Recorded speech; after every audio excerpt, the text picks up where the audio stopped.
우리는 금주에 3년 만에 열리는 부흥성회를 통해서 큰 은혜를 받았습니다. 그리고 진짜 부흥회는 아마도 오늘부터 시작될 우리들의 발걸음, 우리들의 마음, 우리들의 개인적인 신앙의 길에서 시작되어야 한다고 저는 믿습니다. 우리가 진짜 부흥의 은혜를 마음에 품고 진짜 부흥을 경험하기 위하여 각자의 개인의 길을 걸어가면서 주님과 사귐을 가질 텐데, 우리 인생의 길이 어떻게 주님과 사귀고 어떻게 주의 말씀을 듣고 어떻게 인생의 길을 완주할 수 있을까라는 문제를 오늘 말씀을 통해 함께 나누고자 합니다. 이 말씀 가운데 여러분에게 깨달음과 은혜가 있으셔서 그 말씀이 여러분의 삶의 지침이 되셔서 힘들고 어려운 세상, 어디가 길인지 알 수 없는 우리 인생의 길을 잃어버리지 않고 끝까지 믿음의 길을 완주하는 저와 여러분이 되시기를 주의 이름으로 축원합니다. 첫 번째 나누고 싶은 말씀, 신앙생활의 가장 중요한 기본은 하나님의 음성을 듣는 것인 줄로 믿습니다. 신앙생활의 가장 중요한 기본이 뭐냐라고 묻는다면, 신앙생활의 가장 중요한 목적이 뭐냐라고 묻는다면, 신앙생활 가운데 많은 것들을 말할 수 있지만 가장 소중하고 놓치지 말할 것이 무엇냐라고 묻는다면 단연 그것은 하나님 음성을 듣는 일입니다. 여러분이 차량을 탑승하시고 목적지를 갈라치면 제일 먼저 하는 일이 차량에 있는 내비게이션에 목적지를 입력하고, 그리고 그 내비게이션이 안내를 하는 타여사의 소리에 귀를 기울이셔야 여러분이 길을 잃지 않고 목적지에 도착을 할 수가 있습니다. 이럴 때도 있지요. 아내와 이렇게 대화에 심취해 있거나 차의 동승자들하고 어떤 대화에 심취하다 보면 꼭 들어야 될 내비게이션의 목소리를 못 듣는 경우가 있습니다. 그럼 반드시 곁길로 빠지게 되지요. 차를 타고 운전을 할 때는 목적지를 안내하는 내비게이션 목소리에 귀를 잘 기울이셔야 목적지에 도착을 할 수가 있습니다. 우리는 자녀를 학교에 보냅니다. 또한 생애 노정에 끊임없이 자격증이나 일련의 교육을 받는 일들을 즐거이 감당하고 있습니다. 그 이유는 우리들 나름대로 우리 인생의 길을 잃어버리지 않고 인생의 길을 완주하고자 하는 목적과 의지를 가지고 그 길을 온전히 걸어내기 위한 방편으로서 자녀들을 학교에 보내고, 또한 학교를 졸업한 이후에도 필요하다면 자격증을 따고 필요하다면 연장선상에 있는 교육들을 이수해가면서 우리 인생의 길을 찾고 우리 인생의 길을 잃어버리지 않으려고 몸부림치는 노정에 있는 것이 바로 교육이라는 시스템입니다. 우리가 교회에 오고 그리고 신앙생활을 시작하면 참 낯설고 이물감이 있는 삶의 자리에 봉착을 하게 됩니다. 그래서 끙끙 앓으면서 신앙생활을 배워나가죠. 예배를 드리는 방식, 왜 일어서는지, 왜 앉는지, 그리고 예배 시간에 몇 번 기도를 하는지, 그 낯설은 문화를 배워나가고, 그리고 생전 들어보지도 못했던, 원래는 돌아가는 삼각지나 소형강 전혀를 불러야 되는데 전혀 들어보지 못했던 찬송을 배우기 시작하고, 그리고 좀 나이가 들거나 또 신앙이 경륜이 생기면 아이들에게 교사 역할을 한다든지 할렐루야 찬양대를 봉사한다든지 주차 봉사나 차량 봉사나 또 여러 가지 주방 봉사 같은 일들을 감당하면서 우리들이 이른바 교회 생활을 배웠다라고 얘기를 합니다. 이쯤 되면 아주 안전하게 교회를 다니실 수가 있고 누가 시비 거는 사람도 없습니다. 여러분, 과연 그렇게 교회를 알아가고 그렇게 신앙생활을 배운 것이, 그렇게 주어진 안정감이 여러분들이 신앙생활을 생애 마지막 순간까지 완주할 수 있는 원동력이 될 수 있을까요? 저는 절대로 그렇게 생각하지 않습니다. 지금 당장은 좋아도, 지금 당장은 이물감이 없고, 지금 당장은 누군가가 시비 거는 사람이 없다 할지라도 우리가 그 정도 수준에 머물러 있다가는 절대로 신앙의 길을 완주할 수가 없을 것입니다. 우리의 최종적이며 중요한 과제는 하나님 음성을 어떻게 들을 수 있느냐라는 것을 깨닫는 겁니다. 신앙생활의 가장 중요한 것도 하나님의 음성을 듣는 것이고, 우리가 신앙생활을 끝까지 완주할 수 있는 비결도 역시 하나님 음성을 듣는 일이기 때문에 그렇습니다. 성경 66권에 있는 수많은 인물 중에 특별히 오늘 저는 사무엘이라는 이름을 여러분에게 소개하고, 사무엘이라는 사람을 하나님 음성 듣기에 모범적인 답으로 제시를 하려고 합니다. 함께 말씀을 통해서 사무엘의 족적을 따라가고, 사무엘의 족적을 따라가면서 우리 또한 걸어내릴 인생의 길을 그곳에서 발견하는 은혜가 있었으면 좋겠습니다. 자, 오늘 본문의 시작은 같은 시대 같은 공간에 거하는 두 인물의 대조적인 모습을 우리에게 소개하고 있습니다. 굉장히 중요한 단어인데요. 동시간, 동공간. 같은 시대, 같은 시간, 같은 공간. 차별이 있을 수 있어요, 없어요? 차별이 없죠. 왜냐하면 같은 시대, 같은 시간, 같은 공간입니다. 차별이 있을 수 없죠. 그런데 같은 시간과 같은 공간에 있는데 전혀 다른 인생의 결로 남은 인생을 살아가기 시작하는 대조적인 두 인물을 우리가 만나게 된다라고 하는 것이죠. 첫 번째 소개할 인물은 엘리 대제사장입니다. 그는 40년 동안 대제사장직을 감당했으며 사무엘상 4장 18절 말씀을 보니 그가 40년 동안 대제사장의 직무를 감당했을 뿐만이 아니라 사사의 역할을 했다, 이렇게 얘기를 하고 있습니다. 왕정시대 전의 사사는 그 나라의 왕과도 같은 존재입니다.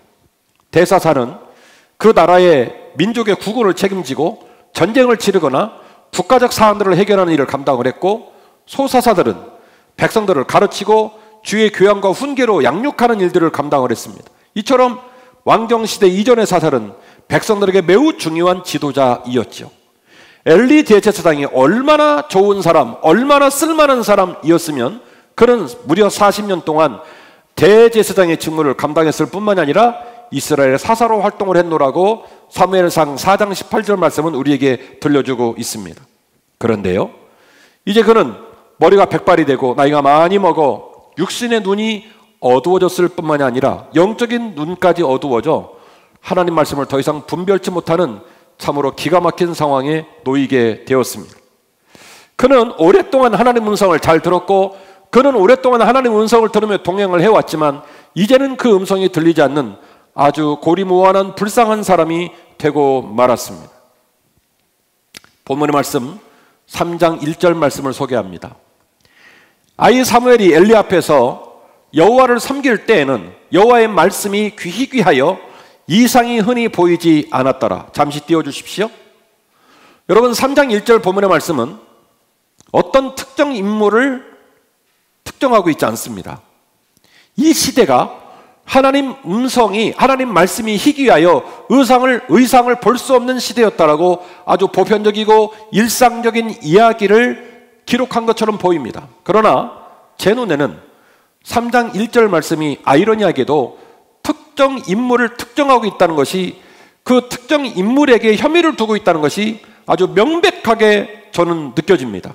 그 인물이 누구냐면 엘리 대제사장입니다.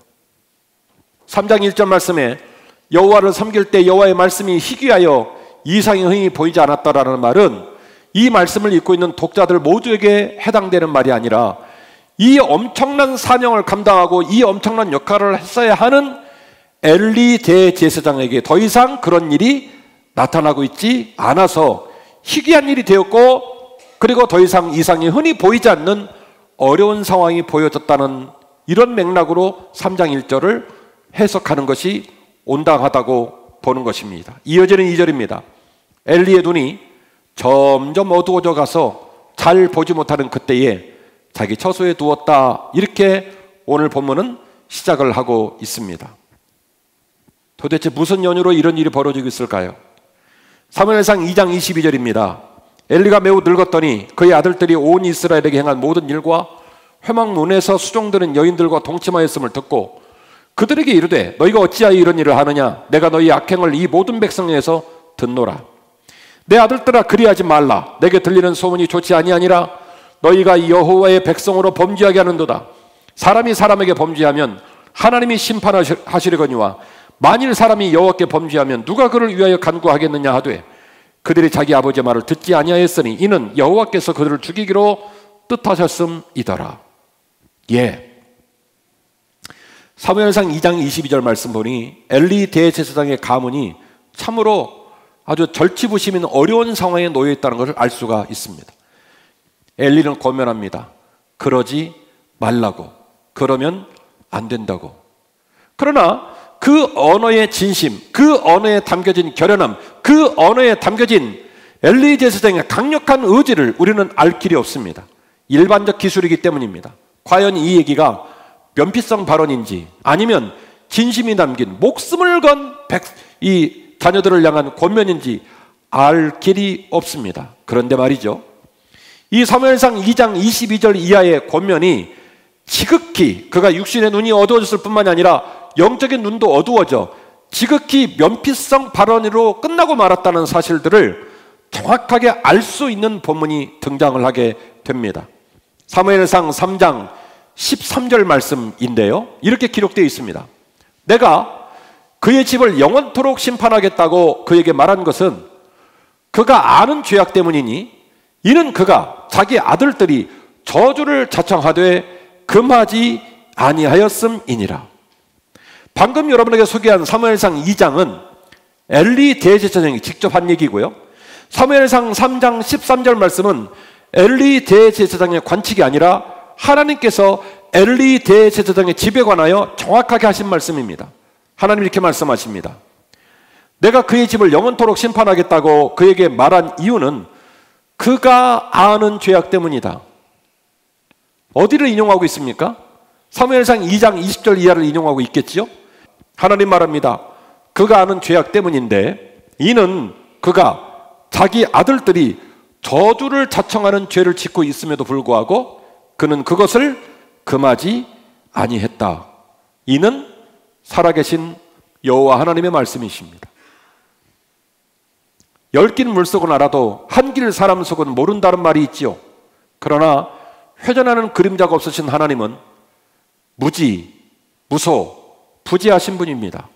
우리 가운데서 부지하는 것이 없는 하나님의 신실하신 역사로 우리 가운데서 진실을 드러내는 거룩하신 하나님이십니다. 하나님의 마음의 총량, 하나님의 시선의 총량에 엘리 대제사장은 흡족한 사람이 아니었습니다. 똑같은 공간, 똑같은 시간에 거한 또 다른 사람 이야기를 이어가 보려고 합니다. 3번이나 하나님이 부르셨지만 그가 알지 못한 것은 그것이 하나님의 음성인 것을 알지 못했습니다. 좀 묘한 문장인데요, 한번 읽어보실까요? 3장 7절 말씀입니다. 사무엘이 아직 여호와를 알지 못했다, 이렇게 기록을 시작하고 있습니다. 이 말은 무슨 말일까요? 사무엘이 여호와를 알지 못했다?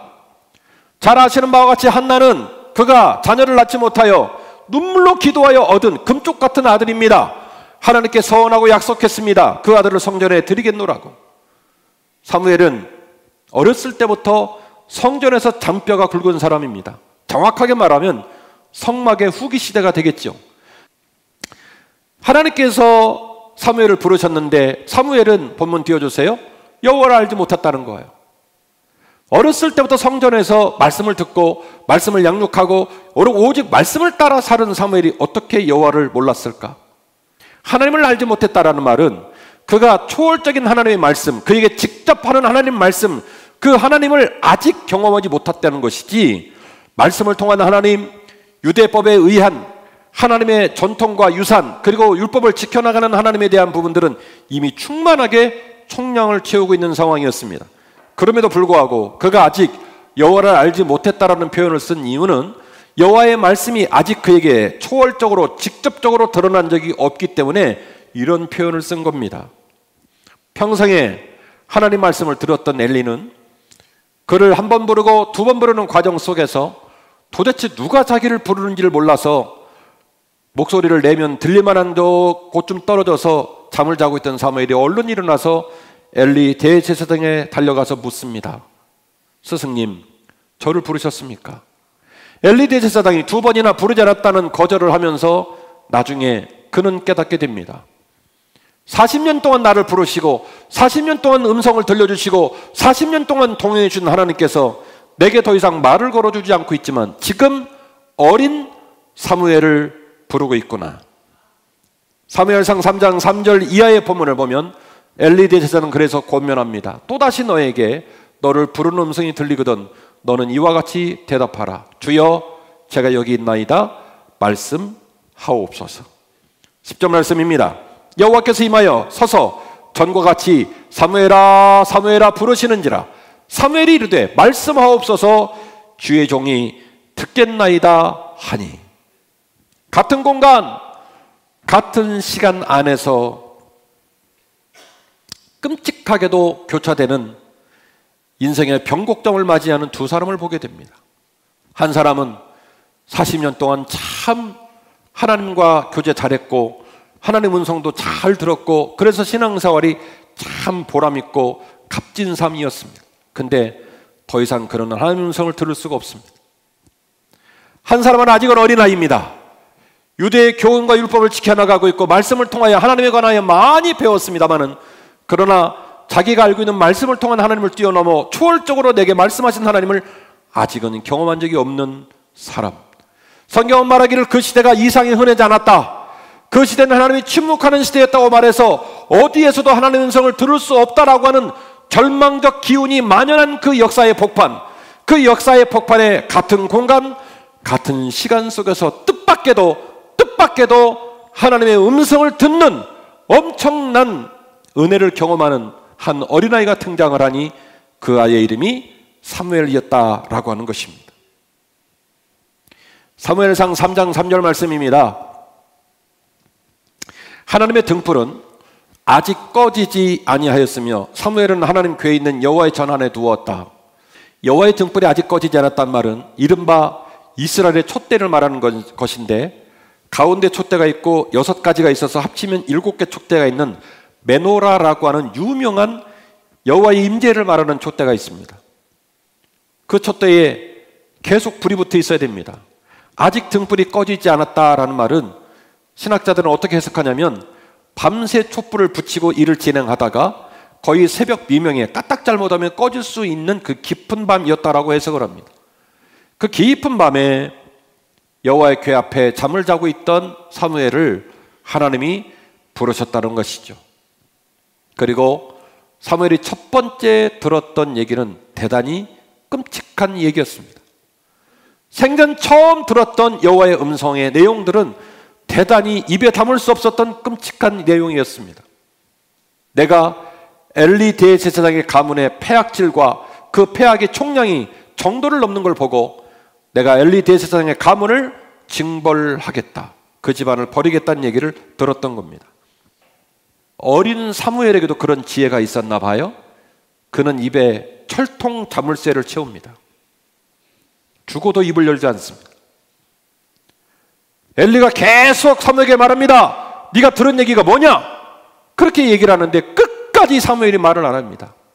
그러자 엘리가 저주성 발언까지 하면서 그 입을 열라고 압박을 가합니다. 그 압박을 받고 사무엘이 드디어 입을 열어서 엘리 대제사장의 가문이 어떻게 될 것인지 들었던 하나님 말씀을 그대로 전달해 줍니다. 3장 18절 본문인데요. 같이 한번 보실까요? 시작. 사무엘이 그것을 그에게 자세히 말하고 조금도 숨기지 아니하니 그가 이르되 이는 여호와이시니 선하신 대로 하실 것이니라 하니라. 아멘. 그대로 떼어주세요. 사무엘이 그것을 그에게 자세히 말하고 조금도 숨기지 아니하니 그가 이르되, 해석을 해서 말씀을 드리면 여기서 말하는 그는 누구냐면 엘리 대제사장입니다. 엘리 대제사장이 이르되 이렇게 말을 합니다. 이는 여호와이시니 선하신 대로 하실 것이니라 하니라. 저는 이 본문을 묵상하면서 망치로 뒤통수를 맞은 것처럼 충격을 받았어요. 이는 여호와께서 하시는 일이니 그가 선하신 대로 하실 것이니라. 비록 육신의 눈이 어두워지며 영적인 눈마도 어두워져 그는 직접 하나님 말씀을 들을 수 없는 상황에 놓이게 되었지만, 어린 사무엘을 통해 들었던 얘기가 끔찍한 얘기지만 오늘까지 40년 동안 나를 먹이시고 나를 돌보시고 나를 이끄신 하나님이 너무너무 신실하시고 좋은 분이셨기에 그것이 내게 채찍이고 그것이 내게 아픔이고 그것이 내게 부담이어도 나는 헛소리하지 않고 엄한 소리를 하지 않고 나는 아멘으로 감당하겠다. 기억하십시오. 하나님 음성을 듣는 삶이 계속 지속이 되면 삶의 순종의 열매가 맺히게 된다는 사실을 누가 봐도 낯설은 본문입니다. 누가 봐도 해석이 잘 안 되는 본문입니다. 어떻게 이런 말들을 할 수 있을까? 어떻게 이런 상황을 받아들일 수 있을까? 하나님의 음성을 듣는 삶이 차곡차곡 종량이 쌓이고 지속이 되다 보면 그 신자는 그의 신자의 사고력과 그의 신장의 신앙이 점점 확장되고 점점 깊어지면서 하나님을 신뢰하고 순종할 수 있는 열매가 그 신자의 몸과 마음에 장착이 되더라는 것입니다. 하나님의 음성을 들으며 하나님의 통치 가운데 대사사와 또는 소사사로 백성을 섬겼던 사무엘은 자신의 통치 말년에 이제 사울을 왕으로 세우고 11장을 보시면 왕으로 세워진 사울이 활동을 하기 시작합니다. 그래서 그 모습을 보고 사무엘상 12장에 보면 소위 말하는 퇴직 연설, 교회당 표현으로 말하면 퇴직 말씀이라고 할까요?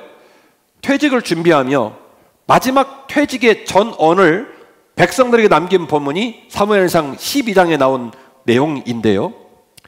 그는 퇴직의 메시지를 전하면서 내가 퇴직을 한 이후에도 모든 관직을 놓고 퇴직을 하겠지만 퇴직을 한 이후에도 내가 포기하지 않고 해야 될 일을 두 가지로 얘기를 하고 있습니다. 첫 번째는 뭐냐면 내가 퇴직을 하지만 대사사의 직무와 소사사의 직무를 내려놓고 비록 현직에서 물러서지만 그럼에도 불구하고 내가 내 백성들을 위해 기도하는 일을 쉬는 죄를 범하지 아니하겠다. 그리고 내 백성들을 선하고 의로운 길로 인도하는 일도 역시 마치지 않겠다. 이것이 노사도 사무엘의 고백이었습니다. 나는 너희를 위하여 기도하기를 쉬는 죄를 여호와 앞에 결단코 범치 아니하고 선하고 의로운 길로 너희에게 가르칠 것인즉 너희는 여호와께서 너희를 위하여 행하신 그 큰 일을 생각하며 오직 그를 경외하며 너희 마음을 다하여 진실히 섬기라. 만일 너희가 여전히 악을 행하면 너희와 너희 왕이 다 멸망하리라. 아멘. 너희는 여호와께서 너희를 위해 행하신 그 큰 일을 생각하며 오직 그를 경외하며 너희 마음을 다하여 진심을 다하여 여호와를 섬겨야 하기 때문에 그 길을 갈 수 있도록 내가 너희를 돕고 너희와 함께 할 것이라고 마지막 퇴직 메시지를 남긴 것이 사무엘의 삶입니다. 이어지는 사무엘상 15장 22절 본문에 이런 내용이 나오지요. 사무엘이 이르되 여호와께서 번제와 다른 제사를 그의 목소리를 청종하는 것을 좋아하심같이 좋아하시겠나이까. 순종이 제사보다 낫고 듣는 것이 순양의 기름보다 나음이니이다. 뭔 얘기예요? 사무엘이 퇴직을 하고 난 이후 그가 여전히 퇴직을 하고도 백성들을 돌보고 있는 중인데 사울이 아말렉과의 전쟁 속에서 좋은 양과 좋은 소들을 싹 다 챙깁니다. 그 나중에 걸렸어요. 걸려가지고 사무엘이 책임을 추궁하죠. 하나님이 진멸하라 했는데 당신은 어떻게 이런 일을 행합니까? 그랬더니 뭐라고 애드립을 쳤냐면 하나님께 나중에 제사할 때 써먹으려고 좋은 거 싹 빼돌렸다고 얘기를 하지요. 하나님 말씀하십니다. 왕이요, 제사를 드리는 이유가 뭔지 아십니까? 예배를 드리는 이유가, 챔버를 하는 이유가, 할렐루야 찬양을 하는 이유가 뭔지 아십니까? 주차 관리를 하는 이유가 뭔지 아십니까? 그 모든 것들은 여호와의 음성을 듣고 그 음성을 순종하겠다는 결단을 하기 위해서 제사를 드리는 거예요. 여호와의 음성을 듣고 여호와 앞에 순종을 하겠노라고 예배를 드리고 그 일을 위해 할렐루야 찬양을 하고 그 일을 위해 주방봉사를 하는 거예요. 그래서 뭐라고 말했냐면 왕이여 내 말을 들으소서 순종이 제사보다 낫습니다. 이 이야기가 여기서 나온 거예요. 당신 말 맞다나 하나님 음성 듣기와 하나님을 향한 순종은 온데간데 없고 그 인간적인 욕심으로 좋은 양 좋은 소 다 챙기고 걸리니까 제사하려고 했다고 뻥치고 있는데 당신이 그 새치역 같은 말로 어떻게 하나님을 속이겠냐는 거예요. 왜요? 하나님 음성 안 들었거든요. 하나님 음성이 뭐였죠? 하나님 음성이 아말렉과의 전쟁에서 어떻게 하라? 아말렉을 진멸하라. 음성 듣지 않은 거예요. 음성을 듣지 않았을 뿐만 아니라 뭣도 안 했어요? 순종도 안 한 거예요. 그리고 말하기를 뭘 내세우냐면 감히 하나님을 위한 뭘 내세웁니까? 제사를 내세우고 있는 거죠. 성도 여러분, 기대하고 순종하며 하나님 음성 듣는 신앙의 길을 사모해야 할 줄로 믿습니다. 그렇다면 어떻게 하면 하나님 음성을 들을까? 이 문제가 중요한 화두일 줄로 믿습니다. 아멘이십니까? 하나님 음성을 듣는 비결 첫 번째, 어떻게 하나님 음성을 들을까? 첫 번째, 순종을 결단하고 은혜의 자리에 머물러야 합니다. 꼭 한 사람에게 음성을 들려주고 꼭 한 사람에게 말을 건다면 사무엘 같은 적임자가 더 이상 없었다라고 저는 보는 거예요. 사랑하는 성도 여러분, 저와 여러분이 하나님과 여러분 사이에 하나님과 사귀고 하나님이 말씀하시고 하나님께서 여러분의 삶을 이끌어 가실 수 있는 시간과 공간과 마음을 꼭 분별하시기를 주의 이름으로 축원합니다. 내가 인생의 도중에 수많은 사연과 역경과 고난이 있다 할지라도 때로는 즐거운 마음으로, 때로는 터벅터벅거리며 어려운 발걸음으로 주의 성전을 찾고 예배하기를 즐거이 여기고 기도와 말씀 가운데 밀접한 삶을 살아가는 그 은혜의 자리에 하나님 음성이 들려질 줄로 믿는 것입니다. 하나님이 말씀하시는 것은 하나님의 자유와 하나님의 선하신 그 은총의 날을 통하여 이른 비와 늦은 비의 은혜를 저와 여러분 모두에게 줄 거라고 저는 강력하게 믿습니다. 10,000%, 100,000% 믿습니다. 약속드립니다. 그리하오니 여러분 순종하고 결단하여 은혜의 자리에 머무르시기를 주의 이름으로 축원합니다. 두 번째 원리는 삶의 자리에서 나와 함께 하시는 하나님의 사람들과 환경을 존중하고 그 가운데 담긴 하나님의 음성을 분별하고 사모하는 것입니다. 하나님은 전인적으로 우리와 동행하십니다. 먹고 자고 일하고 사람을 만나는 삶의 자리에서 하나님은 계속해서 우리에게 말을 걸어주십니다. 심지어 나귀에게까지 말을 걸어주십니다. 발람과 발락 이야기를 기억하십시오. 계속해서 나귀가 하나님의 음성을 듣고 사인을 줬던 것을 기억하십시오. 성경에 나오는 수많은 인물들과 그 인물들에게 일어났던 사건들을 기억하십시오. 하나님은 환경을 통하여 사람을 통하여 우리에게 말씀을 걸어오고 계십니다. 우리가 우리의 유익과 세상의 즐거움만 쫓지 아니하고 우리의 삶의 자리에서 항상 여호와의 말씀에 귀를 기울이는 거예요. 주의 음성이 어디 있을 건지 주의를 기울이는 거예요. 레이더를 높이 세우고 하나님께서 내게 주시는 말씀이 무엇일까를 묵상하는 것. 순종하고 사모하여 은혜의 자리를 지키는 것. 두 번째는 내 삶의 환경과 자리에서 말씀하신 하나님 목소리에 귀를 기울이는 것. 이 두 가지 원리 가지면 항상 하나님 말씀 들으실 수 있어요. 그리고 이렇게 하나님 음성을 듣는 삶의 반복과 축적에서 나타나는 은혜가 있는데요, 음성 듣기가 삶이 되면 확장과 신뢰가 생기고 이런 삶의 반복과 축적이 우리의 마음을 하나님의 마음과 목적과 성품으로 변화되고 순종시키는 유익을 가져옵니다.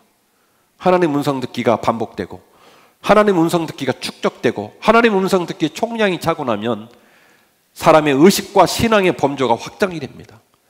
그 사람의 인격과 신앙의 깊이가 깊어집니다. 그래서 사탄 마귀가 시비를 걸고 삶의 환경이 질고와 압박을 줘도 절대로 흔들리지 않는 명품 신앙, 반석 위에 세운 집이 된다는 말이에요. 앞서 드린 말씀을 기억하십시오. 비록 지금은 들려지지 않지만 40년 세월 동행했고 40년 세월 들었고 40년 세월 은혜로 복을 받았던 엘리 대제사장이 마지막 사무엘을 통해 자기에게 주신 음성을 어떻게 한 거예요? 부인했습니까? 그대로 받아들입니다. 이것이 순종이고 이것이 신뢰고 이것이 의식의 수준이고 이것이 신앙의 깊이입니다. 저희 아버지는 45년 목회를 하시고 목회를 졸업하는 마지막 순간까지 항상 새벽 예배를 새복 예배라고 부르셨습니다. 저는 속으로 생각했습니다. 성경에도 없는 얘기를 저렇게 빡빡 우길까? 뭘 새벽 예배가 새벽 예배일까? 근데 저는 이제 말합니다. 새벽 예배는 새복 예배가 맞습니다. 주께서 새벽에 복을 주시는도다. 그래서 새복 예배예요. 성도 여러분, 오늘 말씀 제목은 하나님 음성 듣기였습니다. 간절히 바랍니다. 부흥회 끝났고 진짜 부흥회는 이제 우리들 가슴 속에서 시작이 되어야 됩니다. 하나님 음성을 들으십시오. 그리고 그 음성에 순종하십시오. 그리고 하나님과 깊은 교제를 이어가십시오. 내비게이션을 통해 목적지를 가듯이 하나님 음성을 듣고 그 음성이 반복되고 그 음성이 깊어져서 길을 잃어버리지 않고 엄한 자리에서 울지 말고 하나님과 함께 우리 인생의 길, 승리의 길, 보람의 길, 간증할 수 있는 믿음의 길로 또박또박 걸어가시는 저와 여러분이 되시기를 주의 이름으로 축원합니다.